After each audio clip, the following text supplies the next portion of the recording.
Thank you always. This is about Emily, who receives a homemade lunchbox and briskly heads to work. I noticed she forgot something and hurried after her. In a park, I witnessed a shocking scene.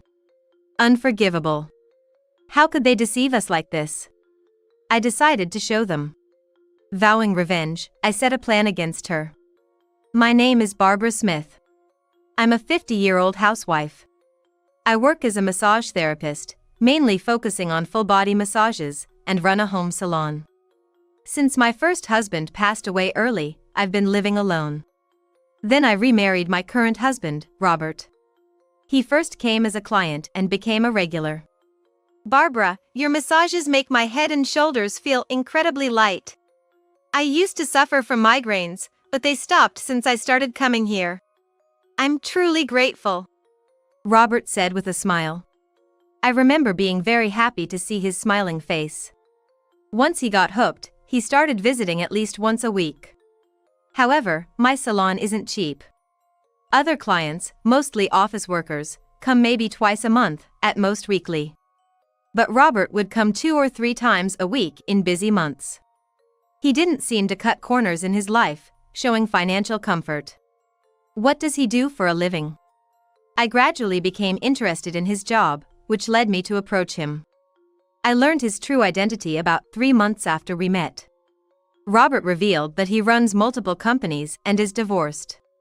Work kept me busy, and I couldn't spend much time with my child in the early years. Now, she works in my company and supports me. A successful businessman, Robert seldom came home. He regretted not being more involved in parenting. I can't forgive her for using our child to marry me for my wealth, he confided, his expression twisted with pain. His ex-wife reportedly used their child to marry Robert for his wealth. She lied about using contraception to force him into marriage. Once married, she left all childcare and housework to nannies and partied every night. Tired of her, he divorced and now lives with his daughter. His daughter's name is Emily. She's 25 and works as an office worker in Robert's company. As Robert and I became closer, I often dined with Emily. Her cheerful and bright personality always comforted me, and she loved the food I cooked. Barbara, your cooking is really delicious. I love it. Over time, Emily started saying such things to me. Encouraged by her words, I started improving my cooking skills. Soon after, my relationship with Robert deepened, and we began discussing marriage. Surprisingly, it was Emily who first brought up the idea of our marriage. Aren't you and Dad gonna get married? I'd be so happy if you became my stepmom. Robert and I hadn't ruled out marriage, but I was worried Emily still had scars from her mom's actions. Knowing their painful past, I couldn't bring myself to propose to Robert. I thought I'd be happy just as we were, without marriage. But then Emily said that. And I was overwhelmed with happiness. I was so moved I cried right there, and Emily, seeing this, gave me a troubled smile and hugged me. What we didn't notice was the sly smile she hid at that moment. With Emily's encouragement, Robert and I decided to get married. After marrying Robert, I realized his work was busier than I thought. He was often away more than half the week. His visits to our home salon were his only time at home. So, I spent most weeks just with Emily. Now that we were a family, I was determined to build a relationship with her, even when Robert wasn't around. But Emily was busy with work and her life, rarely at home. It's kinda lonely. The housemaids lessened the daytime loneliness. But nights were different. They usually left by 5 p.m., leaving me alone in our huge house. Rarely did Emily or Robert join me for dinner. Emily has felt lonely because of me, so I'm happy you, Barbara, came to our home, Robert often said before we got married. He was worried about leaving Emily alone at night. Our condo has a concierge, so safety wasn't a big concern. But still, it's natural to worry about leaving a young woman alone at home. Determined not to let her feel lonely again, I married Robert, but Emily is an adult now. She's successfully navigating life as a working professional. Lost in these thoughts while eating, I heard the front door open. I'm home. When I went to check, I saw Emily, looking exhausted, returning home. Welcome back. You're late. Tough day at work? Your bath is ready. Thanks always. I've been busy with a project. If it goes well, I might get a promotion. Emily, tired, entered the living room and reached for the dinner I prepared. Just a little snack. So delicious. I'm lucky to have such a warm meal when I come home. She praised my cooking. I always wanted to cook, no matter how busy, asking the housemaids to let me do it. It was the only way I could connect with Emily. I'll leave your lunchbox in the kitchen. Today's was great. My colleagues are always envious. Her face always comforted me, making me think she was genuinely happy, unaware of the hidden ugly emotions beneath her smile. The bath's ready. You must be tired, take your time. I spoke gently to Emily, who seemed about to doze off on the sofa after dinner. She sleepily responded and staggered towards the bathroom. Over an hour passed since she started her bath. Worried she might have fallen asleep in the tub, I decided to check on her. Entering the changing room and about to call out to Emily in the bathroom, my eyes landed on her cell phone lying on the washing machine. It was a text. I involuntarily read the message and quickly covered my mouth. Thanks for always coming to see me. Looking forward to the surprise for my birthday next month, Ace Emily. Can't wait. Taking advantage of Emily not replying, I unintentionally read the text aloud and quickly covered my mouth. However, I felt uneasy about what I had just read. It seemed like a thank you text from a boyfriend or someone she's dating. But the way the birthday and surprise were mentioned seemed off. Expecting a surprise, isn't that pressure for a loved one? Ace? And his name is not a normal name. It sounded like a pseudonym used by someone in the night scene. A bad feeling crossed my mind as I wondered what to do. Oops. I fell asleep in the bath. I heard Emily wake up and hurry out of the tub. I quickly turned to the sink, pretending to look for something. Huh? Barbara, what's up? Oh, sorry for disturbing you in the bath. Looks like we're out of hand soap, so I came to get a refill. Although I tried to act calm, my heart was pounding, wondering if Emily noticed I had seen the text. She didn't seem suspicious and just smiled, saying, I see. If that text was indeed from someone in the nightlife business, how was she affording it? Emily works in an administrative role, earning about $3,500 a month. Therefore, it seemed unlikely that she had enough money to frequently visit nightclubs to lavish on men. Yet, the text from that man earlier distinctly mentioned Ace. It seemed unlikely she could afford such expenses on her salary. Around this time, an incident occurred. Robert, who usually couldn't come home often, started returning home 3 times a week. The workload eased a bit, but actually, there's been an embezzlement issue at my company. Shocking, but true. There was an embezzlement scandal at the company where Emily worked. The perpetrator hadn't been identified, but the stolen amount was in the hundreds of thousands of dollars. Rumor had it, someone in accounting was responsible. This news made me more anxious about Emily. Since Robert began coming home more, Emily also spent more time at home. Don't overwork yourself, Dad. The most important thing is that the culprit gets caught. Emily is seen as the top candidate for promotion at the company, Robert had told me. Despite making her feel lonely, she's grown up to be such an accomplished young woman. I'm proud of her as a parent. The thought that such a well-raised daughter could be embezzling company funds and visiting nightclubs, that's unthinkable. There must be some mistake. I'm probably just overthinking it. Yet, the words Ace from that man's email linger in my mind and won't go away. With the amount of embezzlement in the hundreds of thousands, it's possible to lavish plenty on a man and indeed become an ace. But would someone really send such a text to a significant other? Should I talk to Robert about this? My mind is a mess, and several days have passed. On my day off, while I was making Emily's lunch, our housemaid, who has been with us for nearly 20 years and is trusted by both Emily and Robert, noticed my worried look and approached me. Ma'am, are you okay? You look pale. I can take over the preparations for today if you need. This woman has been our housemaid for nearly 20 years and is trusted by both Emily and Robert. She's quick-witted, calm, and makes swift judgments, truly a sharp-minded person. She might have some advice for me. After Emily and Robert had left, I approached her to discuss my concerns. She willingly agreed, and after they had gone, we sat in the living room, and I shared the events of the past few days and my thoughts with her. Actually, I too thought Miss Emily's behavior was odd. She started suspecting something was amiss about 6 months ago.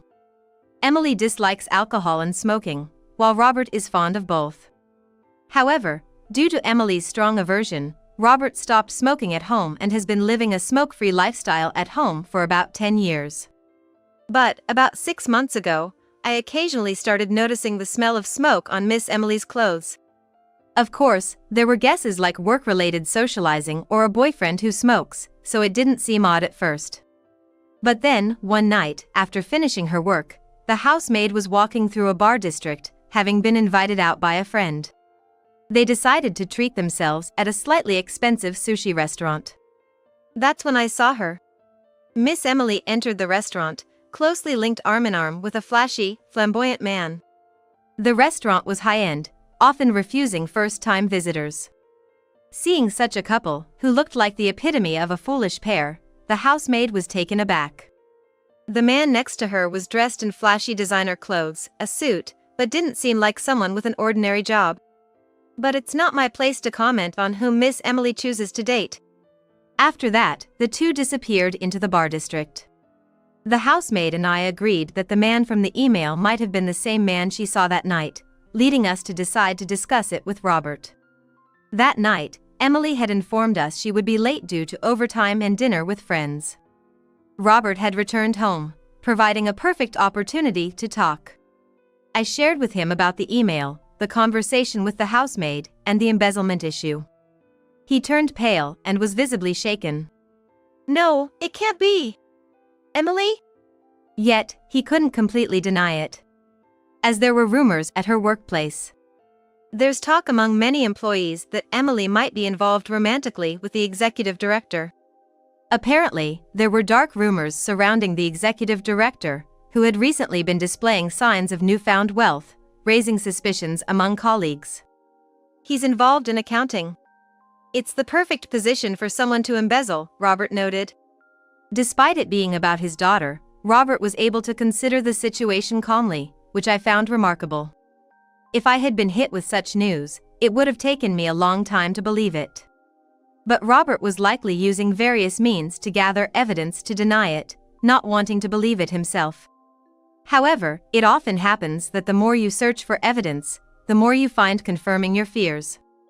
My conversation with him seemed to shift his doubts to conviction. Please don't mention this to Emily. It involves the company too. I'll set up a committee to gather evidence of the executive director's embezzlement and consider involving the police. Understood, I replied, though Robert's face was pale despite his attempt to remain composed. He mentioned that the executive director was nearing retirement age. It's nauseating to imagine our daughter in a relationship with someone much older, practically grandfather-aged. I left the company matters to Robert, but the issue at hand was Emily, who seems to be caught up with a man. However, without resolution in Robert's company affairs, there's little we can do. Even if the executive director gets caught and Emily loses her patron, I worried that she might turn to Robert's bank account next. Actually, afterwards, I stumbled upon her in her room, talking on the phone with someone. It was likely that man she was speaking to. Your birthday, I'll definitely make you number one. Make sure we have an after party. And remember your promise to marry me. Hearing her conversation, I panicked internally, feeling urgent to pull her away from that world. As I pondered what to do, the next morning arrived. Unbeknownst to me, Emily had returned home and casually came to the kitchen. Today's lunch looks delicious. I'm looking forward to lunchtime. Lately, she has been leaving for work 30 minutes earlier than usual. Apparently, because the project she's working on is nearing completion. Don't push yourself too hard, I said, pain in my heart. Despite her seemingly carefree smile, I felt terrible for suspecting such a family-oriented and kind-hearted daughter like her. Thanks as always. I'll be off then, she said, oblivious to my turmoil, and left cheerfully for work with her lunchbox. However, I was startled when I glanced at the living room table. She had forgotten her important employee badge. I must take it to her, I thought, rushing after her. As I approached a park, I saw Emily with a homeless man who was prostrating himself. Emily! What on earth is she doing there? At first glance, one might think a dear daughter is in danger, entangled with a homeless man, but the situation seemed off. The man was tearfully rubbing his head on the ground, reaching out to her as if begging for alms. Emily, on the other hand, was taking out her lunchbox, with a sinister smile, looking down on the man. Not understanding the situation, I decided to watch from the shadows. Please, I'm begging you. Just the usual. You're disgusting, really vile. Go on, say it like you always do. You want a handout, don't you? Merciful Miss Emily, please bestow your charity on this filthy old man. The sight of the man crying, shaking, yet unable to live without begging, pained my heart. But even more astonishing were the words coming from Emily's mouth. I had never heard her speak so arrogantly to me, Robert, or anyone else. It was shocking. The entire scene of her speaking those words and making the man do such things was unbelievable. This is just hilarious. You, existing only as a nuisance, are at least useful for my stress relief. Here's your charity. In the next moment, I couldn't believe what I was seeing because of what she did. Emily opened her lunchbox and started dropping its contents into an old man's hands. It's better to recycle this way than to just throw it away in the trash. You get some charity, and I get to dispose of my garbage effectively. Plus, it's a stress reliever for me. 3 birds with 1 stone. It's environmentally friendly.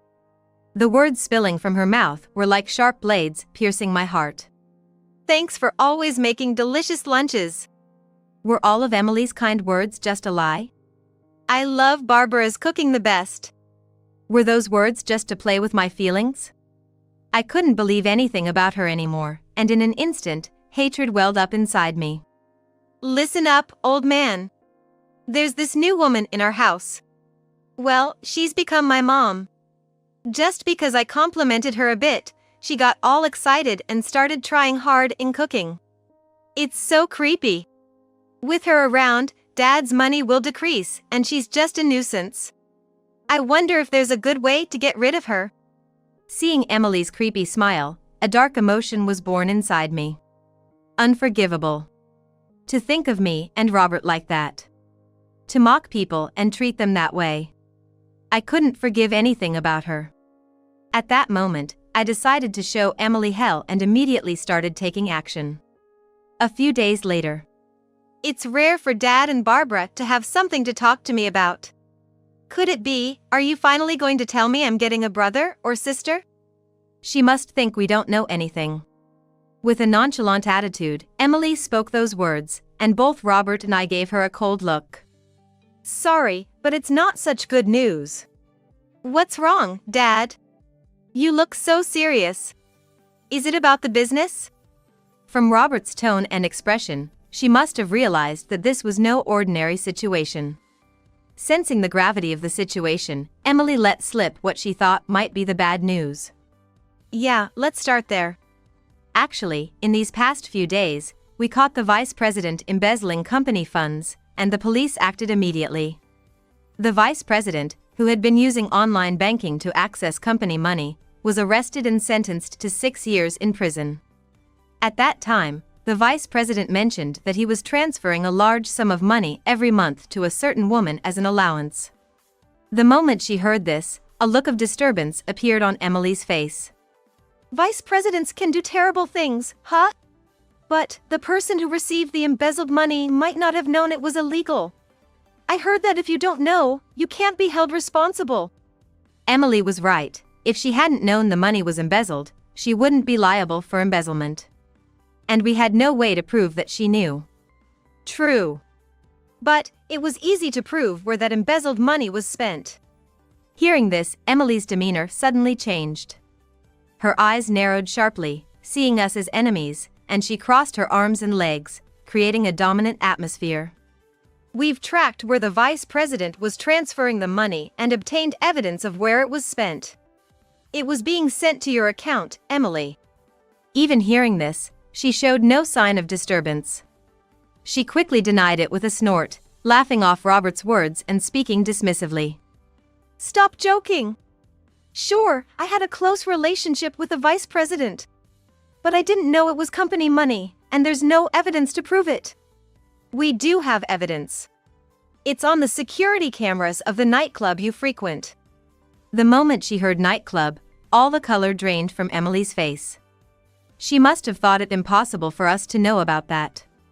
We got the police involved in the embezzlement case and asked for cooperation from the nightclub you've been frequenting. They were more than willing to help. Thanks to that, we got some solid evidence. And here it is. Robert powered up his laptop and showed a shocking video to Emily. She was speechless at what she saw. Emily, thanks for always being so generous. But you're just an employee, right? Are you sure you can afford to spend so much? I hope I'm not making you stretch your finances. Not at all. For my favorite guy, it's worth it. I just have to sleep with some old guy and earn a little extra cash, so don't worry about it. You're selling your body? Well, it's not just for you. The guy's our company's vice president. He's been dipping into the company's funds. And since it's my dad's company, it's basically an allowance from him, right? No problem there. Flirting with the vice president might even help my career. Killing two birds with one stone. Or maybe even more. So don't worry, I'm fine. Her confession was undeniable proof that she knew about the embezzlement, implicating Emily as an accomplice. But that was just a joke. And whether that money was actually transferred into my account. Then show us all your bank statements. Though she tried to remain defiant, it was obvious that this would be the response. Anyone could see that. But Emily was visibly shaken. Robert relentlessly cornered her, leaving her on the edge. She was in a situation with no escape. It's simple. If you claim you knew nothing about the embezzlement, just prove it. Show us the bank statements for the account where the vice president supposedly transferred the money. If there's no record of those transactions, you'll be cleared. Seeing Robert's unyielding stance, even towards family, pained me. He values family more than anyone. It must have been incredibly hard for him to say and do these things. Yet, he steeled his heart and confronted Emily. My heart felt like it was tearing apart thinking about his feelings. Barbara, help me. It's not true. I really didn't know. I had no idea that was the company's money. Emily, on the verge of tears, ran to my feet and clung to me. She must think I would protect her, persuade Robert, given our past relationship. But I showed her a video saved on my phone. It's a real nuisance having that woman around. Dad's money will decrease. Is there a good way to get rid of her? The video showed Emily mocking a homeless man in the park, turning her face pale. Actually, that day, I noticed you left your employee ID behind. I hurried after you to return it and stumbled upon this scene. After you left, I even talked to this man. The man had started encountering troubles about a month ago. He told me about seeing Emily throwing away her lunch in the park and speaking to her. His legs were bad, and after being laid off, he ended up homeless, living in this park. He was about to die of hunger when he first met her and had since been keeping her in good spirits to receive lunches. I couldn't believe it. My own daughter treating someone so terribly. Moreover, Emily had been physically abusing the man when in a bad mood. It's not true. I'm not the bad one. It's Dad's fault for making me feel lonely. Emily, unaccustomed to being scolded, tried to deflect the blame with unbelievable excuses. My anger reached its peak at her words. Enough is enough. I raised my voice suddenly, startling Emily into staggering backward. Do you have any idea how much Robert has been thinking about you? How hard he's been working for you? He even asked the housekeepers to make sure you weren't lonely without a mother. He knew you were wasting money but tolerated it, thinking it might ease your loneliness. And all this time, you've just been biting the hand that feeds you. Don't you feel the least bit ashamed? If she were a little child, maybe her reasoning could be understood. But I couldn't forgive her for using it as a shield and refusing to accept responsibility for her actions. It's time to stop taking adults for granted. Clean up your own mess. No one else will help you. Hearing my outburst, she seemed to resign herself to her fate. Emily was then taken away by the police. She was sentenced to 3 years in prison for crimes involving stolen goods and harming a homeless man. She also had a debt of several $100,000 at the nightclub, which she'll likely have to repay after her release. Of course, Robert wouldn't cover her debt, and Emily herself intended to work in the nightlife industry after release to pay it off. But she probably couldn't come to terms with it easily. During a visit, she begged Robert, clinging to him and wanting to return home. I won't ever do something like this again. Please! Emily pleaded with us, crying. But Robert, hard-hearted, disowned her. At the same time, he declared that the entire inheritance would go to me. That visit was the last time we saw Emily. Life eventually returned to a peaceful state for Robert and me. The company stabilized, and Robert spent significantly more time at home than before. When I become chairman and have more leisure time, I'd like to travel together. Come to think of it, we never had a honeymoon, did we? I'd love to spend our later years traveling the world with you. We've been so busy. I want to enjoy our remaining years with the person I cherish most. Sipping coffee made by our housekeeper in the garden, Robert and I spent our time happily together.